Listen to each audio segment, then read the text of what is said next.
El gobierno anunció esta tarde el aumento de precios en los combustibles que rige desde la medianoche de este viernes y que alcanza un 7% para las naftas, 14% para el gasoil y 7% para el supergas. Los nuevos precios son de 88,03 pesos para la nafta Super 95, 57,72 pesos el gasoil 50S y 101,26 pesos el supergas. En la comunicación oficial del ajuste, el gobierno destaca que optó por una estrategia de amortiguación y que la referencia recomendada era un ajuste de 11% en naftas y 46% en gasoil. Algunas estaciones de servicio comenzaron a racionar este jueves la venta de combustibles debido a la no apertura de la planta de abastecimiento de combustibles en La Tablada por medidas sindicales. A esta hora están saliendo las últimas unidades de ómnibus urbanos, suburbanos e interdepartamentales por el feriado del 1 de mayo. El servicio se restablecerá con las primeras salidas del sábado 2 de mayo. Tampoco habrá servicio de taxis. Los servicios de recolección de residuos funcionarán en el turno nocturno de este jueves y volverán a la normalidad a partir de la hora 22 del viernes 1 de mayo.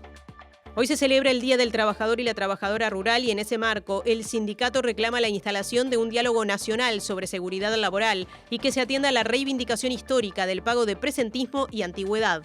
La Institución Nacional de Derechos Humanos firmó 2 convenios en Argentina, uno con Abuelas de Plaza de Mayo y otro con la Municipalidad de San Martín, con el objetivo de profundizar la colaboración para la búsqueda de personas detenidas desaparecidas uruguayas en el vecino país.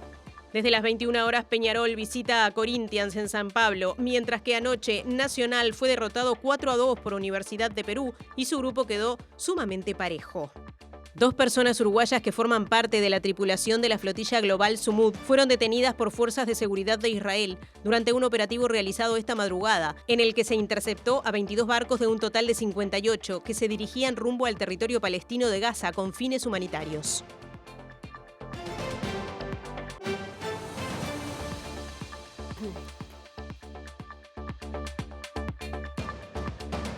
Buenas noches, ¿cómo andan? Bienvenidos y bienvenidas a la edición central de Infocapital. 1 hora de noticias en la pantalla de TV Ciudad. ¿Cómo andas, Nati? Bien, ¿y tú, Martín? Todo bien. Los invitamos a acompañarnos en esta previa del feriado del 1 de mayo. Sí, día muy especial y cargado de información. Vamos por el tema del día. El gobierno anunció esta tarde el aumento de precios en los combustibles que regirán desde esta medianoche, o sea, desde mayo, y que supondrá una suba de 7% para las naftas, 14% para el gasoil y 7% para el supergas, lo que hará que los precios sean los siguientes. El litro de nafta Super 95 costará 88 pesos con 3 centésimos. El litro de gasoil saldrá 57,72 y el kilo de supergas pasará a costar 101,26. En abril, el aumento de las naftas, el gasoil y el supergas fue de 7% en respuesta al incremento del precio internacional del petróleo, que por la guerra en Medio Oriente pasó de 70 a 110 dólares por barril. Mientras tanto, los precios del petróleo volvieron a dispararse hoy en los mercados asiáticos, con el barril de Brent por encima de los 126 dólares, un máximo desde 2022, después de que Estados Unidos mencionara la posibilidad de un bloqueo prolongado del estrecho de Hormuz. Esta mañana estos contratos provenientes del Mar del Norte y referencia del mercado mundial subieron 3,55 hasta los 122,22 dólares, un máximo en 4 años. Por su parte, el West Texas Intermediate, referencia del mercado estadounidense, avanzó 1,43% hasta los 108,41 dólares, luego de crecer ayer casi 7%. Presenta Antel. El futuro lo creamos juntos. Seguimos en tema con repercusiones. Mariana Abreu. Mariana, ¿dónde estás? ¿Cómo andan, compañeros? Les cuento que la tarde está bastante movida, las estaciones de servicio algo más concurridas que lo habitual, también esta víspera del feriado del 1 de mayo suma a esta cuestión, y les comentamos que desde la Unión de Vendedores de Nafta afirmaron que hoy viernes algunas estaciones comenzaron a racionar combustible debido a la medida de ocupación de la planta de La Tablada por parte de FANCAP, el sindicato de FANCAP, que lleva adelante un conflicto en el marco de la planta de Portland en Paysandú. Aclarar que esta medida ya se levantó y que el sábado había previsto un paro, estaba previsto un paro que se dejó en suspenso dado que se continúa con la negociación. Vamos a escuchar lo que decía Federico de Castro de la Unión de Vendedores de Nafta. La situación es compleja, hay que reconocerlo. Uruguay está en plena zafra, cultivo de soja, el de arroz, por lo cual la no apertura de la planta de hoy, de la tablada, significó que no saliera combustible a las estaciones y por ende es probable que las estaciones no puedan abastecer a sus clientes por una razón clara: no recibieron combustible, no es una responsabilidad del comerciante, es una responsabilidad de ANCAP. Entonces ahí en el gasoil es donde vemos la mayor afectación en el interior. Es verdad que hay comerciantes que están racionando o racionalizando la venta para poder lograr abastecer a la mayoría de sus clientes o no dejar a ningún uruguayo sin combustible, que es el objeto que tiene el comerciante, ¿no? 30 de abril históricamente es una fecha de alto consumo de combustible. Recomponer el stock lleva entre 48 y 72 horas, o sea que vamos a estar con algunos días un poco más complicados. Siempre lo digo, acá es determinante que el sábado haya distribución de combustible. Si el sábado no hay, vamos a tener una situación compleja. De Castro se refirió al crecimiento en ventas de autos eléctricos y cómo viene impactando en la venta de combustibles. En las ventas de gasolinas o de naftas, ahí estamos viendo en la zona costera de Montevideo una disminución. Está medido, es un 4% si uno toma toda la franja costera. Cuando uno se centra en lo que es Carrasco, Punta Gorda, o sea, zonas de nivel socioeconómico alto, ahí la disminución es bastante más fuerte. Y estuvimos recorriendo algunas estaciones de servicio, sobre todo aquí en el centro de Montevideo. Como decía, algo más concurridas de lo habitual porque este 1 de mayo cae viernes y se junta con el fin de semana. También porque la gente o algunas de las personas ya estaban al tanto de este aumento de los combustibles, están aprovechando estas últimas horas antes de las 12 para recargar los vehículos. Vamos a ver lo que nos decía. Con esto de la suba, bastante movida hay, tal cual. ¿Hace cuánto que empezaron a venir así que se acumulan autos en fila? Estamos desde ayer, y más o menos casi desde antes de ayer. Ayer hubo bastante movida, hoy también, obviamente, y hay que estar, así que trabajando bastante. Por ahora estamos dando tanque lleno, no hay un monto específico, y esperemos que siga así, ¿no? Combustible hay. Acá combustible hay. Ayer me enteré por la ministra que subía mañana, así que aprovechando. Básicamente por el contexto global, que es lo que determina, me parece, no tanto a nivel nacional, sino más bien lo que está pasando con todo el conflicto que ya sabemos. ¿Usás el auto como medio de transporte para ir a trabajar, para moverte diariamente? Trabajar, familia, de todo. Me quedé con poco combustible de la moto y vine y cargué. No es por el aumento. ¿Hay más movimiento que en general? Sí.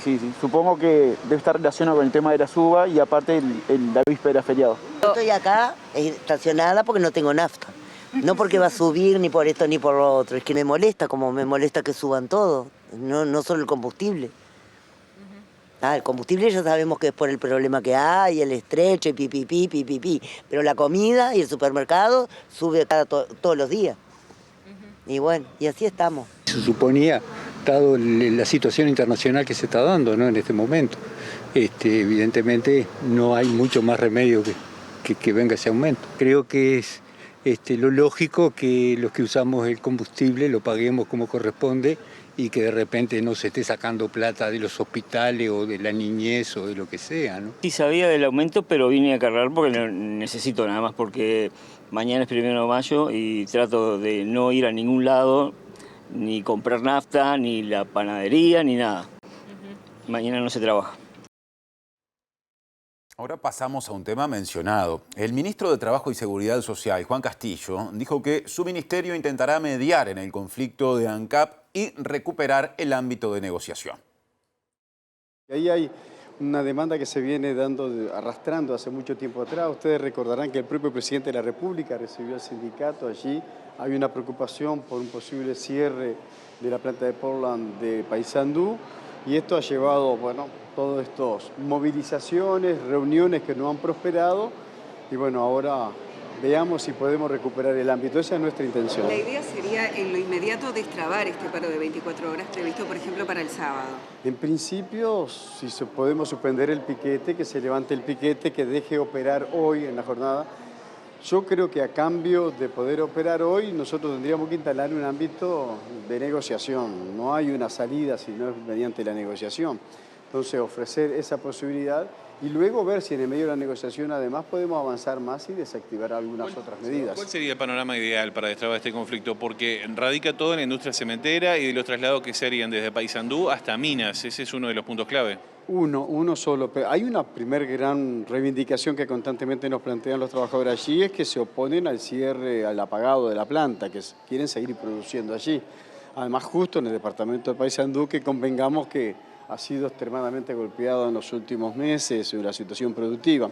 Una segunda es tener certeza de dar cobertura laboral para todas y para todos, que nadie pierda su empleo. Entonces, hay una segunda instancia de preocupación en el medio, independientemente de la planta si sigue procesando el Portland o envasando o alguna otra alternativa que estuvo buscando el directorio de ANCAP, pero lo cierto es que eso tiene que pasar también por la certeza de conservar el empleo. Y reiteramos lo anunciado, hablando de ANCAP, lo anunciado por nuestra compañera Mariana Abreu. Se resolvió levantar la medida de paro en la refinería de La Teja. O sea, el sábado 2 de mayo se distribuirá el combustible y eso seguramente beneficie a las estaciones de servicio que estaban quedando con poco stock. Vamos a cambiar de asunto. Les contamos que hoy se celebra el Día Nacional de las y los Trabajadores Rurales y en ese marco la Unión Nacional de Asalariados, Trabajadores Rurales y Afines, la UNATRA, reclama la instalación de un diálogo nacional sobre seguridad laboral y que se atienda a la reivindicación histórica del pago de presentismo y antigüedad. El Día del Trabajador y la Trabajadora Rural se celebrará hoy a partir de la hora 19 en la Chacra Los Pilares, en Santa Rosa, Canelones. María Flores, integrante de la UNATRA y dirigente del Sindicato Único de Trabajadores de Tambos, repasó algunos de los puntos de la plataforma reivindicativa. Una de las plataformas reivindicativas que tenemos es que cualquier trabajador en diferentes cajas tiene un reconocimiento a través del presentismo y a través de la antigüedad. En el caso del trabajador rural no tiene ni presentismo ni antigüedad. Entonces, parte del reconocimiento a ese trabajador y a esa trabajadora es empezar a valorar su trabajo con estas reivindicaciones. También queremos que se haga un encuentro nacional a nivel seguridad, que nos interesa muchísimo, sacar ese diálogo que sea tan centralizado en Montevideo, llevarlo al interior a nuestros pares, ¿no? Que se haga un ciclo de talleres sobre seguridad, pero en territorio. Nosotros venimos trabajando en un área de inspecciones y realmente, por ejemplo, hoy recibimos 2 denuncias que las vamos a hacer llegar, que no los dejaron venir al encuentro porque tenían que ir a trabajar. Nosotros lo que decimos es que el Departamento de Inspecciones tiene que brindar más información, mucho más información, porque lo que pasa en el Uruguay profundo es que no se sabe. Nosotros el otro día estuvimos en Paso a los Toros y un compañero nos decía, esa ley está hecha para Montevideo. Entonces, si tendremos que trabajar en información en el interior profundo, ¿no? Flores lamentó que el ministro del Interior, Carlos Negro, no concurra hoy a la ceremonia de celebración del Día del Trabajador y la Trabajadora Rural y adelantó que pedirán una entrevista para plantearle la preocupación por los casos de violencia de género en el interior profundo. Mira, nosotros venimos trabajando muy bien con Zuli Zabaleta, pero queremos que el ministro tome partido porque nos parece elemental que el ministro que está ahí, porque todos nosotros lo pusimos, realmente escuche a las asalariadas rurales. Nosotros nos parecía, y esto es un palito, hoy tendría que haber venido porque nos parece que es de orden que tendría que haber estado. Luego llamó a su secretaria y nos dijo que no podía venir. Yo me pregunto, ¿no es interesante escuchar a 98.000 trabajadores que hablan a su vez por sus delegados? Porque el Uruguay profundo necesita ser escuchada. Las mujeres rurales asalariadas necesitan ser escuchadas. Otro asunto. La ministra de Salud Pública, Cristina Lustenberg, dijo que en los próximos días se darán a conocer las designaciones de quienes sustituirán a jerarcas que recientemente renunciaron a diferentes cargos en ese ministerio. Estamos esperando las designaciones por parte del presidente de la República que van a suceder en estos días y ahí lo diremos desde el punto de vista institucional, pero nosotros estamos bien claros en nuestra responsabilidad que tenemos por el presidente de la República, que es tener una política centrada en los problemas que tiene la gente cuando atraviesa el sector salud, y los cambios que se den de las personas están dados por la coyuntura. Hoy la salud no se puede detener por decisiones que personas que ocuparon un lugar muy importante, agradecemos en función de todo el equipo, pero si esas personas tienen otras inquietudes, rápidamente nosotros con el presidente de la República ya pensamos en otras personas con un perfil técnico altamente especializado para ocupar esos lugares. También entiendo cuando las personas toman decisiones vinculadas a su desgaste o algunas diferencias, pero hoy mi función, mientras que esté a cargo de este lugar, es trabajar denodadamente para que la gente pueda tener el mejor acceso a la salud. Lustenberg dijo no tener conocimiento de la renuncia de todos los integrantes de la Comisión Honoraria de Salud Pública. Me ha llamado poderosamente la atención. Ayer yo me reuní con uno de los integrantes que de forma personal, porque las renuncias en bloque llaman la atención porque las designaciones por parte de la ministra son individuales, no son de un bloque. Entonces es llamativo, por lo menos a mí me es llamativo, la verdad. Yo me reuní con ellos, con una reunión muy buena, de altísimo nivel profesional, diciéndoles también algunas cosas que quizás yo no estuve al tanto y algunas cosas que podía entender, pero fue una reunión que nos comprometimos a trabajar, a escuchar. Entonces, que sorpresivamente en 3 días, y sea que yo me entere por los medios de comunicación, es como llamativo. Y la ministra Lustenberg también dijo que su cartera espera la respuesta de la justicia al recurso de amparo presentado por el científico Gonzalo Moratorio para acceder a un medicamento de alto precio que le fue negado por el Fondo Nacional de Recursos. La justicia deberá expedirse el próximo lunes y si es favorable para el paciente, el Ministerio de Salud Pública y el Fondo Nacional de Recursos tienen 24 horas para suministrar el medicamento. Yo lo que quiero dejar en claro, mi alta sensibilidad con el proceso de enfermedad que está asumiendo y pasando adelante Gonzalo Moratorio, la verdad, como pasan con cada una de las personas en nuestro país que recurren a los juicios de amparo y medicamentos y prestaciones que no están en el PIAS y en el FTM, por ante no están garantizadas por los prestadores ni por el Fondo Nacional de Recursos. Nosotros cuando asumimos tenemos más de 300 procedimientos y medicamentos que no están en el PIAS y en el FTM. Esta medicación no está, por tanto, los pacientes o los usuarios del sistema de salud recurren a hacer un recurso de amparo y de acuerdo a lo que resuelva el Poder Judicial, el Ministerio de Salud Pública y el Fondo Nacional de Recursos van a dar curso a la indicación que tenga para garantizarle a Gonzalo Moratorio por todo lo que él ha significado, pero cada persona, yo les quiero decir, cada persona, a mí no es fácil asumir esto porque cada persona es Gonzalo Moratorio, pero también son muchas personas cuando recurren a estos servicios. El año pasado el Uruguay asignó 158 millones de dólares a medicación y procedimientos que no están hoy en el PIAS y en el FTM, por tanto garantizado. Otro asunto, el diputado frente amplista Luis Enrique Galo auguró que oficialismo y oposición acordarán instalar una única comisión investigadora sobre ACE, pese a que los partidos opositores ya crearon una preinvestigadora destinada a estudiar las gestiones desde el año 2015 y que el Frente Amplio se encamina a hacer lo mismo, pero centrándose en el gobierno pasado. En las condiciones que presentaron la denuncia no vamos a acompañar esta comisión investigadora en principio, yo estoy hablando un poco a título personal, pero va a ser el planteamiento que voy a hacer en la bancada, porque hay temas que ya fueron vastamente discutidos mediante contestaciones de pedido de informes, mediante interpelaciones, 2 interpelaciones con respecto a uno de los temas. O sea que el global no lo vamos a acompañar. Lo que vamos a discutir es si el Frente Amplio va a presentar el próximo lunes una comisión investigadora específicamente con 3 o 4 temas concretos. Seguramente nos sentemos a conversar después que estén creadas las 2 comisiones investigadoras y llegaremos a un acuerdo sobre qué temas incorporar y cuál sacar, ya sea de la oposición como del Frente Amplio. Y ahí nos pondremos de acuerdo en el número de integrantes, en fin, en todo lo que tiene que ver con con el desarrollo de la propia comisión. Galo aseguró que la preinvestigadora creada por la oposición fue una forma de reaccionar ante la denuncia penal presentada por el actual directorio de ACE, por lo que definió como delitos cometidos en esa prestadora durante el periodo pasado.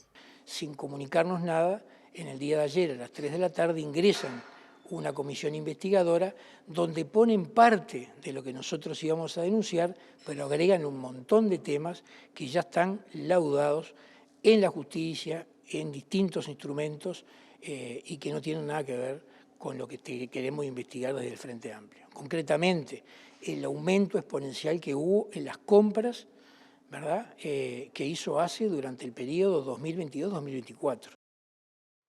Cambiamos de tema. La Institución Nacional de Derechos Humanos y Defensoría del Pueblo firmó este miércoles un convenio con la Asociación Argentina Abuelas de Plaza de Mayo y otro con la Municipalidad de San Martín, localidad del país vecino, para profundizar en la colaboración para la búsqueda de personas uruguayas detenidas desaparecidas en Argentina, tarea que la institución realiza desde 2020. Ahora se ha ido ampliando, hemos llegado ahora a conformar, justamente en esta última ida a la Argentina, conformamos un equipo ya de 3 personas en Argentina, con diferentes perfiles, pero complementarios, para trabajar específicamente en ir progresando en esas investigaciones. Y en relación a los convenios, se firmó un convenio con Abuelas de Plaza de Mayo y también un convenio con la Municipalidad de San Martín, eso fue ayer y anteayer. En ambos casos es, convenios de colaboración, convenios marcos de colaboración, básicamente en poder acceder a información. En el caso de Municipalidad de San Martín, ahí hay casos de detenidos desaparecidos uruguayos. Y con Abuelas, ellos son querellantes en todas las causas que se han ventilado judicialmente en Argentina, y esa información judicial a nosotros nos importa y mucho, porque ahí hay mucha información. Y también poder acceder a información que nos permita ir avanzando y progresando en las líneas de investigación que se vienen desarrollando. Así que básicamente es eso, son convenios marcos de cooperación y de colaboración, que la verdad que agradecemos un montón tener esas alianzas. Ahora es tiempo de primera pausa. Sí, pero hay mucho más, así que no se vayan. Información internacional, deportes y móviles en exteriores.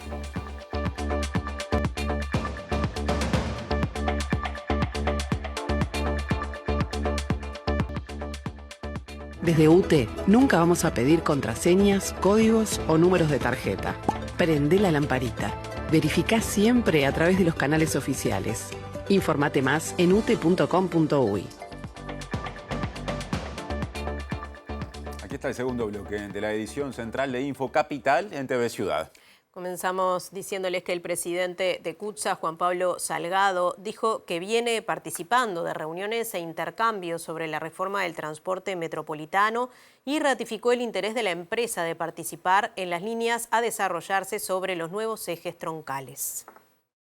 Mientras se desarrollan instancias de diálogo para delinear el nuevo esquema de transporte, las autoridades y empresas del sector analizan alternativas que permitan mejorar la eficiencia, la cobertura y la calidad del servicio. El proceso, aún en construcción, busca una transformación estructural con impacto directo en la movilidad urbana. Es expectante, todavía han habido algunos avances, pero formalmente todavía estamos empezando con algunas reuniones de intercambio para poder sí tomar una postura. Nosotros hoy lo que estamos es a la espera de algunas definiciones que tienen que tomar los actores que les corresponde tomar, y sobre eso empezar a trabajar para intentar que lo que se haga sea la mejor reforma para la gente, que es lo importante, ¿no? ¿A CUTSA le interesa gestionar estas nuevas líneas de grandes ómnibus? Bueno, a CUTSA siempre le va a interesar gestionar las líneas y cualquier servicio de transporte público que se dé en Montevideo.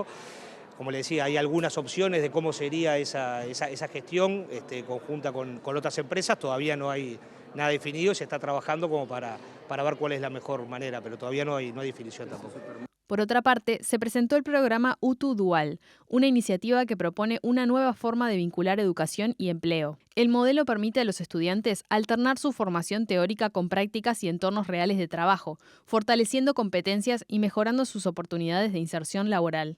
Acá participa también INEFOP, en ese sentido se le paga el sueldo con la empresa junto con INEFOP para que tengan esa remuneración y que tengan una experiencia completa de lo que viene a ser también un trabajo, recibiendo la remuneración que corresponde, ¿no? ¿Por cuánto tiempo van a trabajar y cuántas veces se va a repetir esta misma experiencia? Y bueno, la idea es que arrancan ahora, ellos tienen un periodo lectivo, digamos, que es con el que empiezan y después es seguirla repitiendo con diferentes grupos de estudiantes que se puedan ir incorporando. Nosotros esto se da en un contexto también que hace 6 años tenemos pasantías con la UTU, que son pasantías laborales directamente, que venimos teniendo ya en estos 6 años más de 90 pasantes, de los cuales más de 45 siguen trabajando hoy en la empresa, algunos ya tienen 4 o 5 años trabajando. Más transporte, pero de otra manera ahora. Tiempo de móvil. Martín Duarte, ¿cómo te va?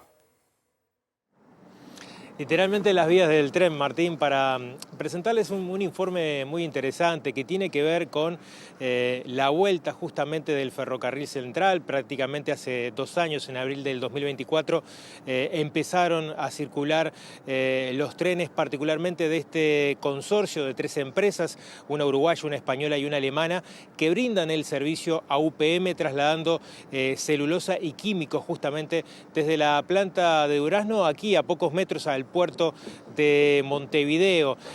Alrededor de 7 máquinas que transitan diariamente, y fuimos hasta el centro de operaciones donde conocimos la historia de 4 mujeres maquinistas que ingresaron en el 2022, muchas de ellas justamente al consorcio, fueron hasta España a aprender el oficio, sacaron su libreta de conducir, su licencia para manejar trenes, y en el día de hoy, bueno, son las operarias. En esta previa del Día del Trabajador les presentamos la primera parte del informe.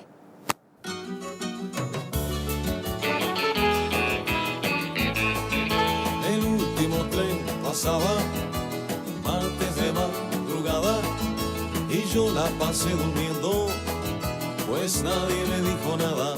Me presenté al llamado como buscando capaz que nuevos horizontes, ¿no? Soy de la ciudad de Tacuarembó y en realidad sí, me crié en el barrio Ferrocarril, a 3 cuadras de la estación de allí de tren. A mí siempre me interesó mucho la mecánica, la electricidad. Tengo formación en electromecánica. Yo en realidad estudié ingeniería civil, en la carrera tuve una materia que se llama transporte ferroviario. Yo estuve 10 años volando en línea aérea, volé acá en Pluna, en BQB, en Amazonas, también volé en el exterior, en Bolivia y en Japón. Y bueno, la pandemia dejé de volar y estaba en Uruguay trabajando de cualquier otra cosa.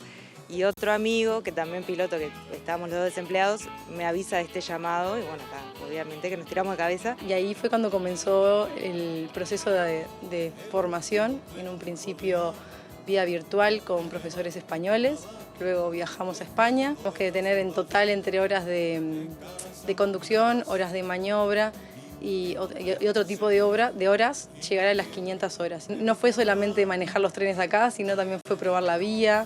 Después, cuando eso ya se quedó liberado, empezamos a conducir de a 2. Y una vez que ya estábamos más familiarizados con la vía, ya empezamos a conducir de a 1. DBCC Transport es un consorcio formado por 3 empresas, la DB, que es alemana, Christoffersen, que es uruguaya, y Cointer, que es española. Son los dueños del material rodante. Christoffersen y Cointer forman Portren, que son los dueños del material rodante, y la DB trajo el know-how ferroviario. Y después, respecto a la cantidad de trabajadores hoy en día, está en el entorno de 85 personas la empresa, más o menos. Nosotros somos 5 maquinistas, mujeres, y hay una mujer aprendiz. Y realmente en esta empresa se dio todo sumamente natural. ¿Qué se pide de cosas específicas para manejar una máquina? A nivel reglamentario, en realidad son 21 años y tener el título de bachiller, pero sí en el grupo y bueno, como experiencia, generalmente son electromecánicos o tecnólogos mecánicos, tirados más como a la electromecánica o a la mecánica. Sí. ¿Qué diferencia hay con pilotear un avión, por ejemplo? Nada, o sea, tiene cosas parecidas en cuanto a lo procedimental, o sea, los dos oficios, o sea, tenés mucho de procedimientos, de seguir reglamentos y eso, pero está así, obviamente se siente distinto. Los trenes cargados de celulosa, como los de químicos, son directos, van del puerto a UPM o de UPM al puerto. En el caso de hacer un vacío de celulosa, hacemos puerto, Juanico, UPM. Dormimos en Paso de los Toros, los que somos de Montevideo, y al otro día bajamos un tren cargado o vacíos, en el caso de químicos, desde la planta de UPM hacia el puerto. Nadie me dijo nada.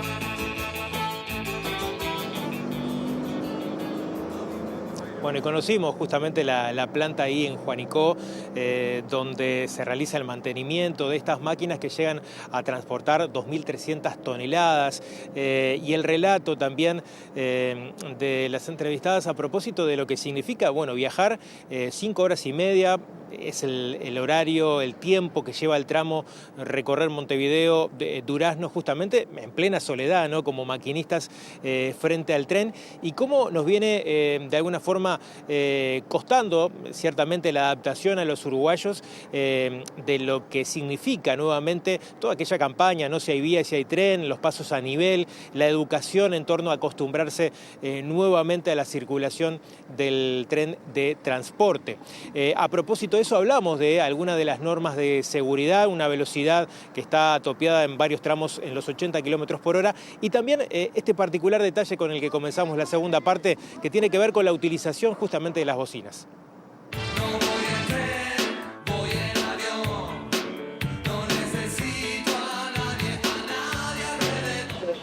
Poder mover de los metros.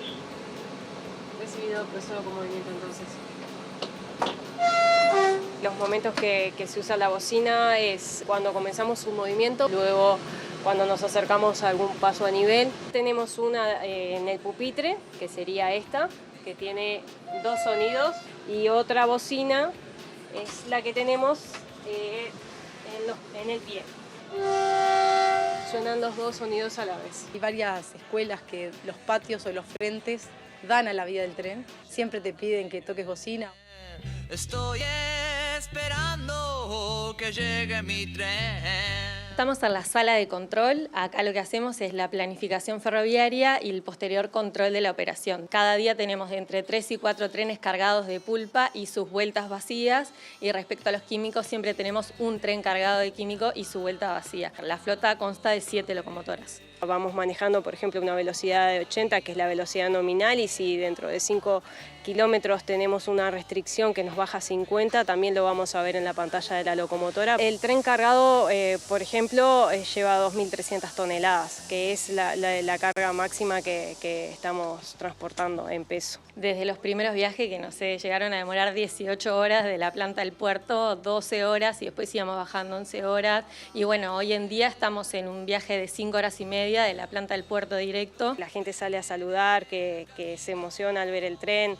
Quizás nos ha pasado muchas veces que gente que está haciendo ruta y que vive mucho más al norte, que nunca lo vio al tren, se detienen, bajan con sus hijos a saludar, y la verdad que es algo lindo y gratificante también. Nadie en mi familia estuvo vinculada al ferrocarril nunca, pero al verme feliz y al verme contenta, ya eso para ellos es suficiente. Bueno, ¿lo ponemos en marcha? Correcto, dale.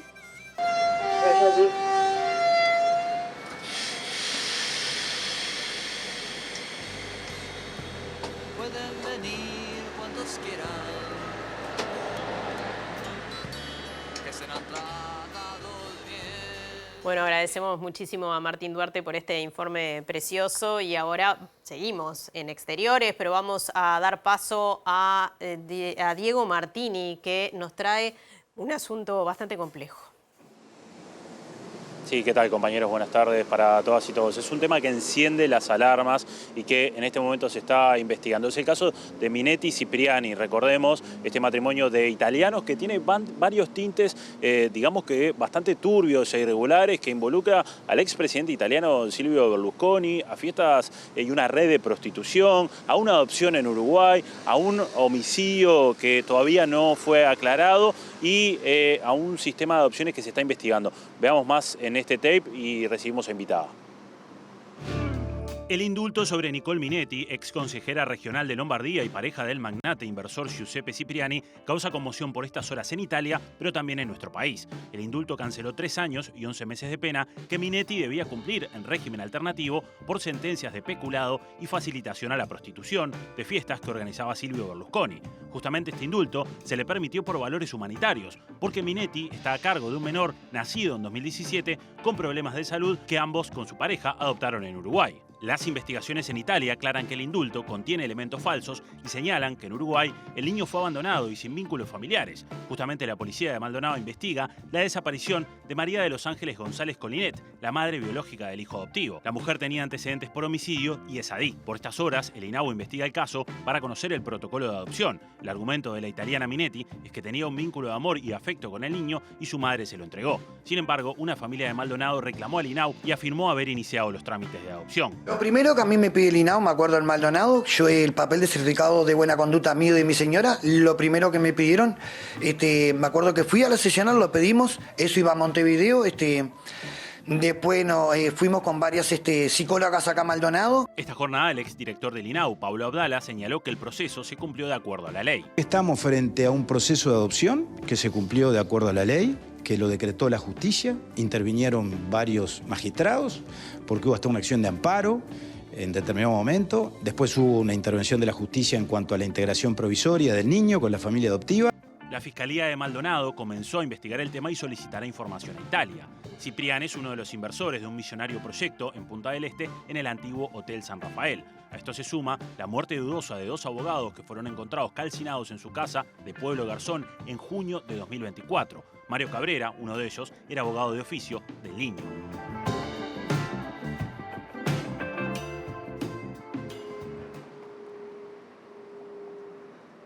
Bien, y compañeros, y como informábamos, este caso está siendo investigado por la justicia de nuestro país y también INAU dispuso una investigación, sobre todo para analizar qué es lo que está sucediendo con las adopciones. Y para hablar de esto estamos con María Delia Acuño, que es integrante del colectivo Donde Están Nuestras Gurisas.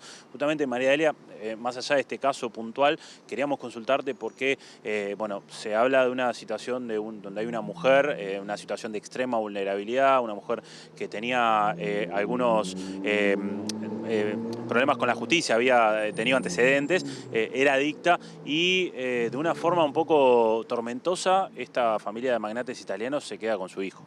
Bueno, sí, en realidad esta noticia cobra notoriedad por quiénes son los participantes, ¿no? La familia italiana vinculada en Italia, familia poderosa, incluso acá en Uruguay, con un juicio y una condena en Italia que hace prender las alarmas porque esta adopción, aparentemente o no, porque en Italia están seguros, obedece a una operación por parte de la mujer que adopta para justificar y para buscar un indulto por ser una madre que necesita cuidar de ese hijo que ella se sabía que tenía un problema de salud importante.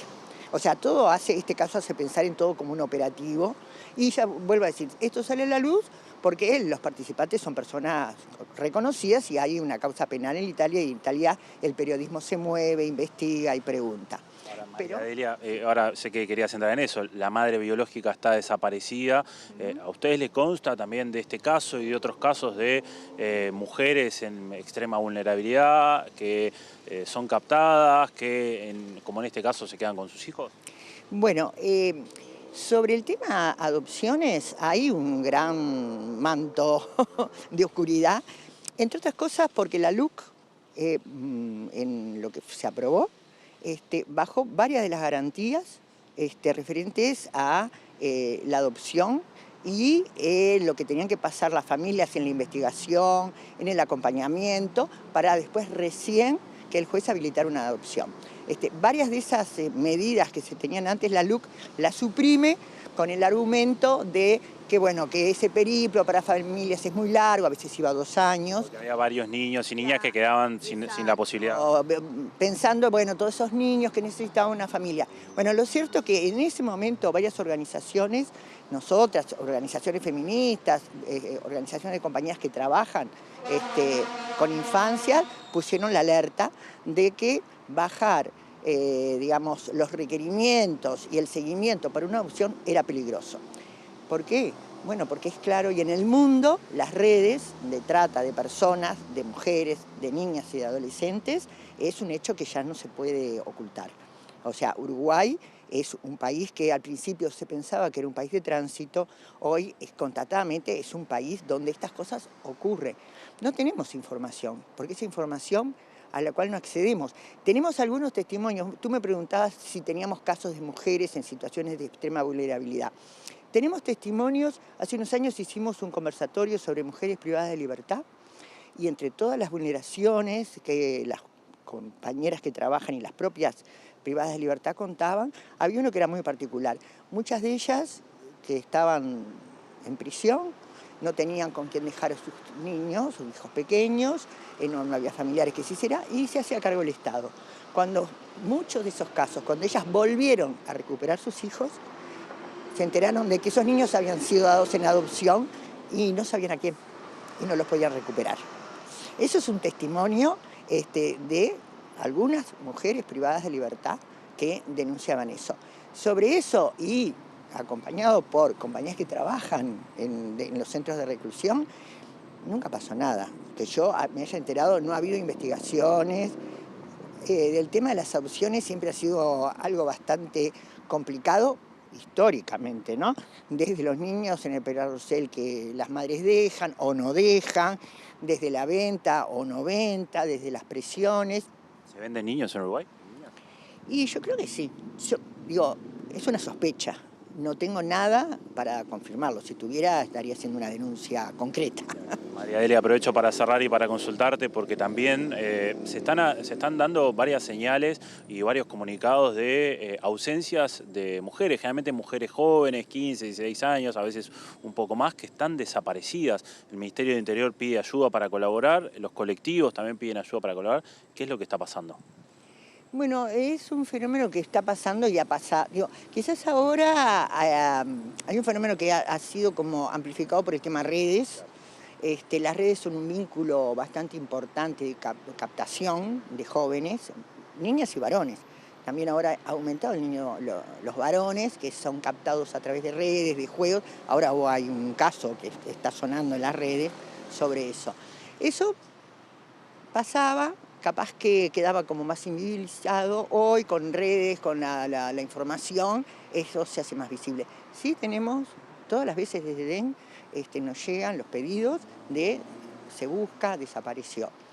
¿Qué sucede? Muchas de esas desapariciones son intermitentes, o sea, no son definitivas, o por lo menos no son prolongadas en el tiempo. Esas chiquilinas o esas mujeres aparecen.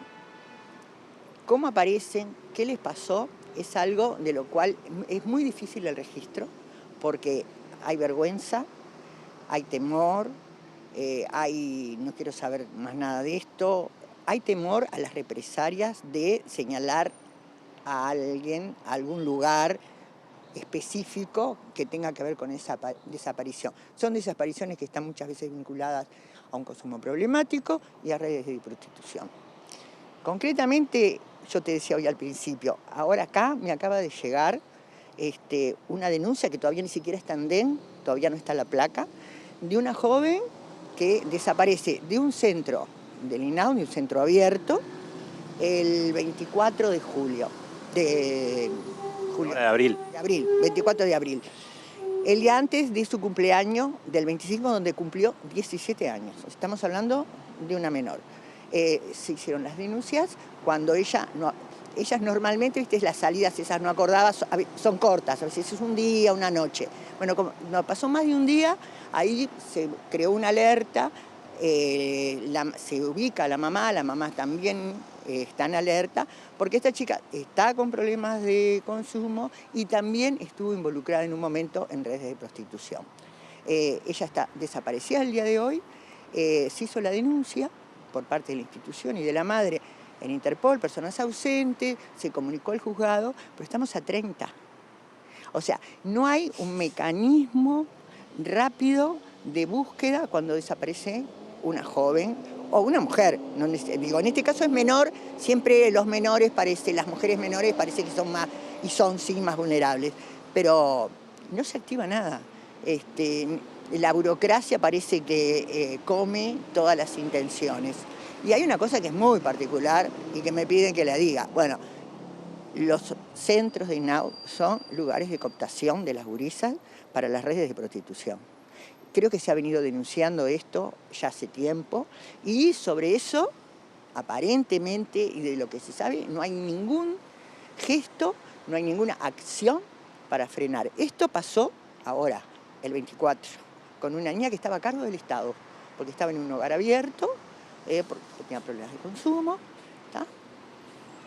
Y no está. Y la mamá la está buscando y las compañeras que acompañan estos casos también las buscan. Se hizo la denuncia. Nos hemos ido muchísimas veces a hacer denuncias a Interpol. Y bueno, más allá de los discursos y de las buenas intenciones, acciones no existen. Gracias, María Delia. Gracias a ustedes. Volvemos a estudios, compañeros, con esta información. Gracias, Diego, por este informe. Ahora cambiamos de asunto. Les cuento que Paula Baleato, coordinadora de la organización no gubernamental Plataforma Infancia y Adolescencias, conocida como PIAS, consideró que el documento final del diálogo social sobre protección y seguridad social tiene avances importantes en materia de transferencias monetarias y cuidados, pero advirtió que atender justamente ese asunto, eso que la ONG define como una emergencia nacional en materia de infancia y adolescencia, requiere una mirada integral que no se reflejó en el proceso de diálogo social. Se lograron avances importantes para el bienestar de las familias, ¿no? Me refiero sobre todo, o sea, que son los temas más cercanos nuestros, todo el capítulo transferencias y todo el capítulo educación y cuidados. Y ahí hubieron avances importantes que hay que ver después cómo se concretan. Había un consenso bastante importante en general de que era necesario aumentar esas transferencias en montos, en plata, unificarlas, generar también como una especie de ventanilla única donde eso se pueda cobrar y bueno, y simplificar un poco todo el tema del acceso.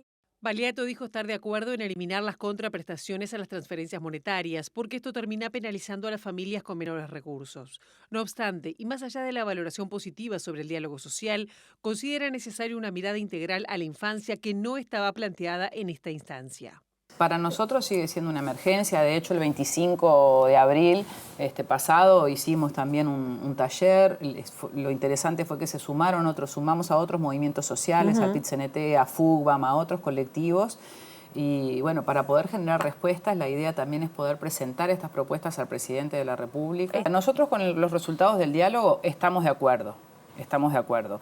Desde el principio la invitación fue a una cancha acotada. O sea, no se discutió, ya desde el principio nosotros sabíamos que no se iba a discutir todo lo que tiene que ver con la situación de las infancias y de adolescencias. Entonces, violencia quedó por salud fuera, mental. salud mental, vivienda, hábitat, territorio, todo eso quedó por fuera. Ahora les contamos que la ministra de Defensa Nacional, Sandra Lasso, dijo que es necesario auditar los materiales construidos por el astillero Cardama para evaluar las posibilidades de recuperación y resarcimiento, y destacó que no tiene ningún problema personal con el excomandante en jefe de la Armada, Jorge Wilson, quien durante su comparecencia ante la Comisión Investigadora del Parlamento cuestionó el rol de Lasso previo a ser ministra. Yo estoy convencida de que las cosas que hice las hice porque son necesarias y porque las hice en el marco de lo que tenía que ser. Así que bueno, cada uno desde su rol. A mí me toca en este momento conducir a las Fuerzas Armadas, a otros les toca estar del otro lado y bueno, llevan la oposición como entienden que tienen que llevar. Cada uno dice lo que tiene que decir y como lo entiende. Acá no hay cosas personales, yo no tengo nada personal ni contra Wilson ni contra nadie. Simplemente lo que hacemos es llevar adelante una tarea con el único objetivo de cuidar al Estado uruguayo. Entendimos que no se cuidó porque hubo un episodio que termina rescindiendo un contrato, tomamos la resolución y seguimos adelante. Bueno, otros entienden que actuaron bien. Bueno, reitero, esto como no es personal, me caben las de la ley y así se lo transmitimos en su momento cuando la sanción. Y él entiende que actuó bien y acorde a lo que tenía que actuar y bueno, está bien. Nosotros estamos en contacto para ver qué es lo construido. Necesitamos efectivamente de alguna manera auditar qué es lo que hay, si se condice con lo que tenía que ver con las garantías o lo que se invirtió, realmente lo podemos recuperar. En eso estamos. Presenta Mercado Agrícola de Montevideo. en el corazón de un barrio donde late la ciudad. Mercado de Historias. Mercado de Historia. Noticias internacionales. 2 personas uruguayas que formaban parte de la tripulación de la flotilla Global Sumud fueron detenidas por fuerzas de seguridad de Israel durante un operativo realizado esta madrugada en el que se interceptó a 22 barcos de un total de 58 que se dirigían rumbo al territorio palestino de Gaza con fines humanitarios. Las 22 embarcaciones fueron interceptadas por las fuerzas israelíes en aguas internacionales, cerca de la isla griega de Creta, a más de 900 kilómetros de la costa gazatí. Entre los 175 activistas que fueron detenidos y transportados a Israel, se encuentran 2 uruguayos, Daniela López y Jorge Viñolo. Según informó la Coordinación por Palestina a Infocapital, no han podido establecer contacto con ellos desde el arresto, pero siguen pendientes de la situación de sus compañeros. En tanto, fuentes de Cancillería aseguraron que la cartera está monitoreando la situación y los equipos diplomáticos de la zona están trabajando sobre el tema. La flotilla, que zarpó hace 2 semanas en España, pretendía sortear el bloqueo naval de Israel en la Franja de Gaza. En su cuenta de X, los activistas denunciaron que las fuerzas israelíes interceptaron y destruyeron varias embarcaciones, en lo que describieron como una violenta incursión en aguas internacionales. Aseguraron que se les acercaron las lanchas militares y les apuntaron láseres y armas semiautomáticas. El Ministerio de Relaciones Exteriores de Israel insistió que las acciones están dentro de lo permitido por la ley internacional. Según expresó el organismo, debido al gran número de vehículos participando en la flotilla y para prevenir una brecha en el bloqueo, fue necesario emplear acciones anticipadas. El Cuerpo de Defensa que controla la entrada terrestre a Gaza afirma que Israel facilita el ingreso de la ayuda al enclave sin límites de cantidad. Sin embargo, esta semana autoridades de las Naciones Unidas advirtieron que la situación en la franja está empeorando y que los más de 2 millones que viven en el territorio enfrentan ataques israelíes y pésimas condiciones humanitarias. Según un reciente reportaje de Reuters, en Gaza abundan las ratas y los parásitos, que esparcen enfermedades en los campamentos de refugiados. Presentó Mercado Agrícola de Montevideo, en el corazón de un barrio donde late la ciudad. Mercado de Historias. Mercado de Historia. Bueno, y nos distendemos un poco antes del cierre. Les contamos que el cantante argentino Milo J estrenó su Tiny Desk, el icónico formato de NPR, la radio pública de Estados Unidos, que se consagró como un punto de despegue para artistas de todo el mundo. Y lo hizo junto a la murga uruguaya Agárrate Catalina. Milo J tiene 19 años, pero ya está acumulando discos, reconocimientos y talento. Llegó al formato Tiny Desk de NPR, la radio pública de Estados Unidos, que se ha convertido en una marca icónica de la última década, considerada como punto de despegue a la proyección global y uno de los escenarios más codiciados por músicas y músicos del mundo. La murga Agárrate Catalina lo acompañó como en su último disco, La vida era más corta, y en las presentaciones de su gira que llegó a Montevideo el fin de semana pasado. Yamandú y Martín Cardoso, junto a Eder Fructos, Carolina y Leonardo Gómez, fueron en representación de la murga, junto a los músicos de la banda de Milo J, Lautaro Fernández, Santiago Alvarado, Martín Beckerman, Daniel Moreno y Tamara Meschler. El repertorio incluye Cuestiones, un tema inédito, Solificándose, Bajo de la piel, Niño, Luciérnagas y Recordaré, que es la canción que abre el espectáculo de casi 17 minutos. Recordé la melodía que sonaba cuando sonreía, pero no puedo volver a sacar la sal de mis heridas. Hoy recordé cuando moría, pero creo que era en la otra vida. Y aunque sí quiero volver, el tiempo me gana otra vez. Sí. Tengo miedo de la oscuridad, porque soy otra piedra en la arena que algún día desaparecerá. Y una para romper a mis cadenas. Sí, hoy recordé cuando moría, pero creo que era la otra vida. Servía para distenderse nomás, Nati. Precioso, si lo pueden ver, la invitación está hecha. Muy bien, dejamos la recomendación y antes de irnos, como siempre, repasamos el pronóstico del tiempo, pero primero la cotización de algunas monedas en plaza. Empiezo por el dólar, que subió. Cerró a 38 pesos con 95 centésimos en la compra y a 41,55 en la venta. El peso argentino sigue en 0,02 y 0,2 compra y venta respectivamente. Estable también el real en la jornada. 7,4910. El euro subió, cerró a 44,60 y 50,15 y la unidad indexada cotizó en 6 pesos con 52,13. Y ahora sí, los datos del tiempo muy esperados para este fin de semana largo y además con actos en todo el país. Allí vemos mañana viernes, este 1 de mayo, habrá aumento de nubosidad en la mañana, pero estará algo nuboso, más nuboso en la tarde con periodos de cubierto y alguna probabilidad de precipitaciones aquí en la zona metropolitana. La máxima será de 19 grados y la mínima de 11. El sábado en la mañana nuboso a algo nuboso y ventoso. También en la tarde con periodos de nuboso, una máxima de 16, un descenso de temperatura y una mínima de 11. El domingo también estará algo nuboso y hay nula probabilidad de precipitaciones, la máxima 17, la mínima 8.